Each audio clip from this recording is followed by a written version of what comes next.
गांव के किनारे एक पुरानी हवेली खड़ी थी, जो समय के साथ बिल्कुल वीरान हो चुकी थी।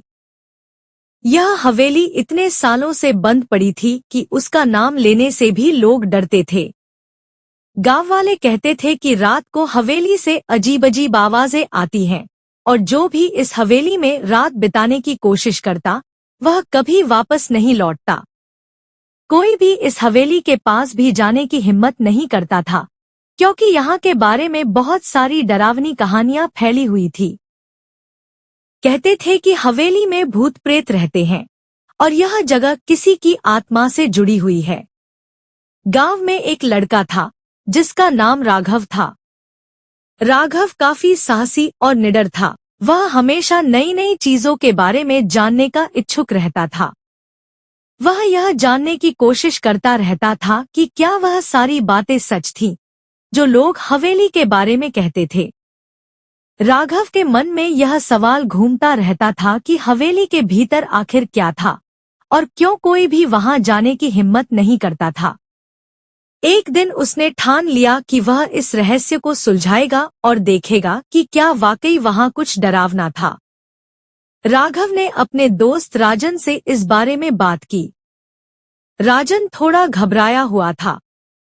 वह नहीं चाहता था कि कोई भी उसे हवेली के बारे में जिक्र करे, लेकिन राघव ने उसे समझाया और कहा, राजन, अगर हम इस रहस्य को सुलझा सकते हैं तो हम सबको सच पता चलेगा। राजन ने राघव की बात मान ली और दोनों ने मिलकर हवेली का रहस्य जानने का निर्णय लिया। एक ठंडी रात, चांद के आकाश में मंद रोशनी बिखरी हुई थी और हवेली के आसपास का माहौल बिल्कुल खामोश था। हवेली के पास पहुंचते हुए राघव और राजन को लगा जैसे कोई भारी गहना उन दोनों के सिर पर लटक रहा हो। हवेली के चारों ओर जंग लगे फर्श और खिड़कियां थीं, जो बंद पड़ी थी। वे धीरे धीरे हवेली के दरवाजे तक पहुंचे और देखा कि दरवाजा थोड़ा सा खुला था। क्या तुम तैयार हो? राघव ने राजन से पूछा। राजन ने डरते हुए कहा, मैं नहीं जानता, राघव। मुझे डर लग रहा है।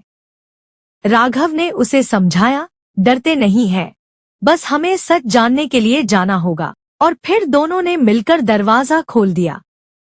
हवेली के अंदर घना अंधेरा था। किसी भी दिशा से कोई आवाज नहीं आ रही थी, लेकिन अजीब सी ठंडी हवा चल रही थी।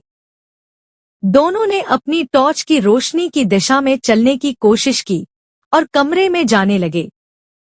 जैसे ही वे भीतर गए, एक हल्की सी आवाज सुनाई दी, जैसे कोई भारी कदमों से चल रहा हो। क्या वह आवाज? राजन ने घबराते हुए पूछा। शायद हवा के कारण, राघव ने जवाब दिया, लेकिन उसका दिल भी तेजी से धड़क रहा था। वे दोनों एक कमरे में पहुंचे, जहां एक पुराना संदूक रखा था। जैसे ही राघव ने उस संदूक को खोला, अचानक एक अजीब सी हवा चलने लगी और कमरे में एक हल्की सी आवाज सुनाई दी, मुझे छोड़ दो, मुझे छोड़ दो। राजन के चेहरे पर डर साफ झलक रहा था। उसने पूछा, यह आवाज किसकी है? राघव ने जवाब दिया, मुझे नहीं पता, लेकिन हमें आगे बढ़ना होगा। दोनों ने उस कमरे से बाहर निकलने का फैसला किया और आगे बढ़ने लगे। तभी एक और दरवाजा दिखाई दिया, जो बिल्कुल पुराना था और उसमें किसी भी तरह का ताला नहीं था। राघव ने उस दरवाजे को खोला और देखा कि अंदर एक पुरानी सी चाबी पड़ी हुई थी। यह क्या है?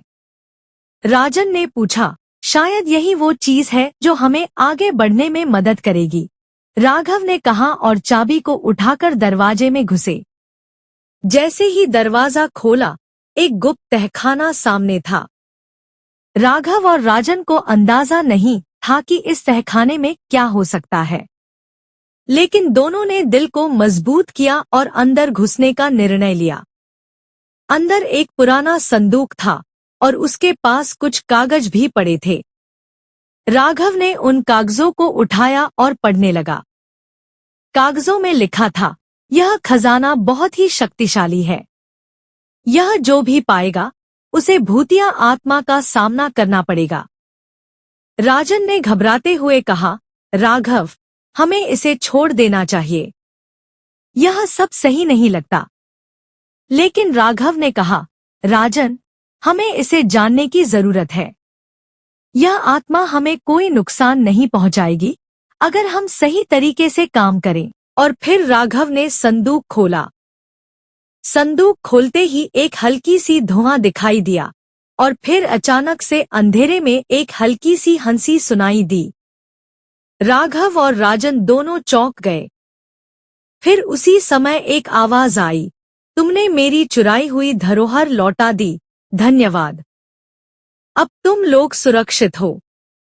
तभी अचानक हवेली का माहौल बदलने लगा। जो हवेली पहले डरावनी और वीरान लग रही थी, वह अब पूरी तरह से शांत हो गई। सब कुछ सामान्य हो गया। राघव और राजन ने राहत की सांस ली और महसूस किया कि वह भूतिया आत्मा शांति पा चुकी थी। दोनों ने खजाना गांव के अधिकारियों को सौंप दिया और हवेली के रहस्य को सुलझाया। गांव वाले अब हवेली के बारे में डरकर नहीं, बल्कि शांति से बात करते थे। राघव और राजन ने यह सीखा कि अगर हम किसी रहस्य का सामना करते हैं, तो हमें साहस और समझ से काम लेना चाहिए। डर से हम कभी भी किसी समस्या का समाधान नहीं पा सकते। अगर हम डर के बजाय साहस दिखाते हैं, तो किसी भी रहस्य का समाधान मिल सकता है। दोस्तों, उम्मीद करता हूँ आपको हमारी कहानी पसंद आई होगी। कहानी पसंद आई हो तो वीडियो को लाइक करें, चैनल को सब्सक्राइब करें और हाँ, नोटिफिकेशन बेल को जरूर दबाएं ताकि अगली आने वाली सभी वीडियो सबसे पहले आपको मिले। कमेंट में अपनी राय जरूर दें ताकि आने वाले वीडियो में सुधार किया जा सके। धन्यवाद।